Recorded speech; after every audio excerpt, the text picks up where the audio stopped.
Hi, this is Bio156, Chapter 5, The Working Cell. This is the last of 8 videos for this lecture topic.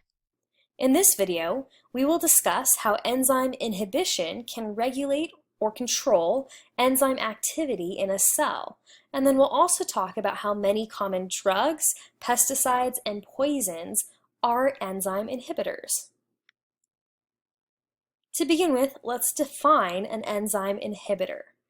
An enzyme inhibitor is a substance that interferes with an enzyme's activity, so it will reduce its effectiveness or prevent it from doing its job. There are two major types of enzyme inhibitors. One is a competitive inhibitor. A competitive inhibitor is one that blocks substrate molecules from entering the active site of the enzyme by actually occupying the active site itself. So if you look at this diagram here, the purple structure represents an enzyme, and this wiggly part up here represents its active site.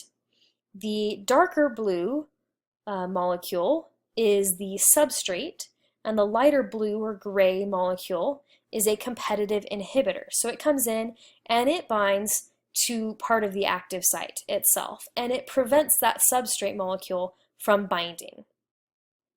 Now, you can overcome the effects of a competitive inhibitor by just adding tons and tons of substrate. If you add enough substrate, then chances are that more substrate molecules will bind the enzyme than competitive inhibitor molecules will. Now, on the other hand, we have non-competitive inhibitors. Non-competitive inhibitors don't actually enter the active site themselves.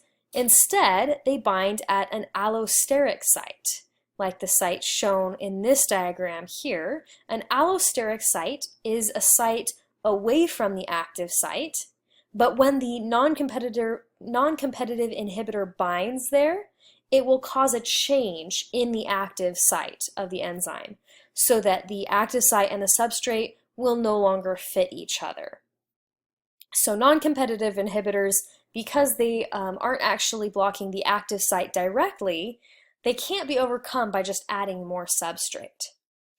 Now, both competitive and non-competitive inhibitors can bind either reversibly, where we could end up removing that inhibitor again and the enzyme would resume its normal function, or they can bind irreversibly, where we can't get rid of that inhibitor, and so the enzyme becomes useless. We can't reuse it anymore. So either competitive or non-competitive inhibitors can be irreversible if they end up creating a covalent bond with the enzyme. So covalent bonds, remember, are stronger than ionic bonds or hydrogen bonds, and they are going to be harder to break if an inhibitor binds to the enzyme with a covalent bond. All right, so these enzyme inhibitors interfere with an enzyme's activity. They inhibit it, and they reduce its effectiveness. This can be harmful if it prevents enzymes from doing the cellular reactions that are necessary for life. But they can also be beneficial, and this is actually more often the case, that they are good. And they can be good because they help to regulate or to control cellular metabolism, the reactions happening in the cell, by creating feedback loops that will temporarily slow down or stop a metabolic pathway. So remember, we talked in a previous video about metabolic pathways, which are a series of steps that will change an original starting molecule through a series of chemical reactions into a final product. And we can use chemical inhibitors in these metabolic pathways to prevent making more of the product than we actually need. So as D builds up, D might bind to enzyme 1, either in its active site or at another site, and inhibit it, preventing A from binding to enzyme 1 and having reaction 1 take place. And then as the cell uses up D and D decreases in concentration, then it will release enzyme 1, and enzyme 1 will be able to bind A again and start performing its function again to make more of D. So in this way, your body can control the amount of a particular product that it makes, is that it will only make as much as it needs and not waste time and energy making a lot of a particular product that isn't necessary.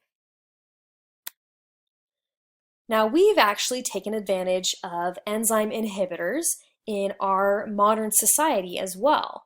Have you ever taken ibuprofen, or you might know it by its brand name of Advil? You probably have. Well, ibuprofen is an enzyme inhibitor.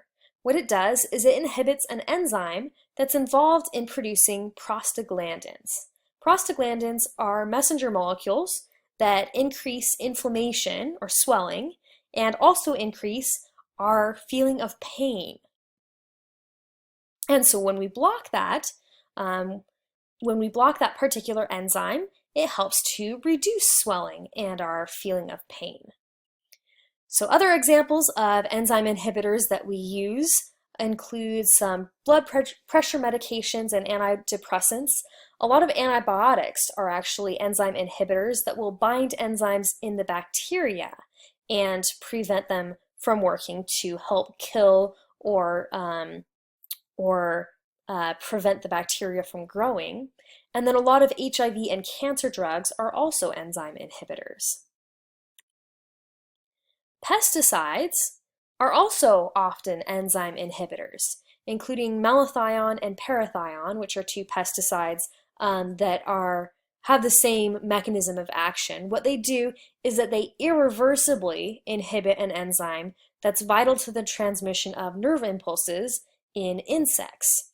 They are more specific for the insect version of this enzyme and less for birds and mammals, but they can actually be very dangerous to people too, particularly in higher concentrations. And nerve gases like sarin work the same way. Sarin was actually developed from these pesticides. It's just a version of that same drug, that same poison, essentially, that is more specific for humans, the nerve gas version. So they bind to the active site of that same enzyme. Now, in review, competitive inhibitors bind directly to the enzyme's active site, blocking the substrate, while non-competitive inhibitors bind to a different part of the enzyme, causing a shape change that will prevent the active site and the substrate from interacting. And inhibitors can be used as drugs, pesticides, and poisons. Let's try a practice question.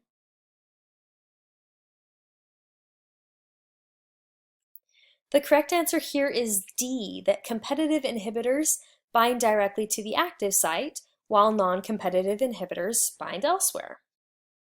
Let's try another practice question.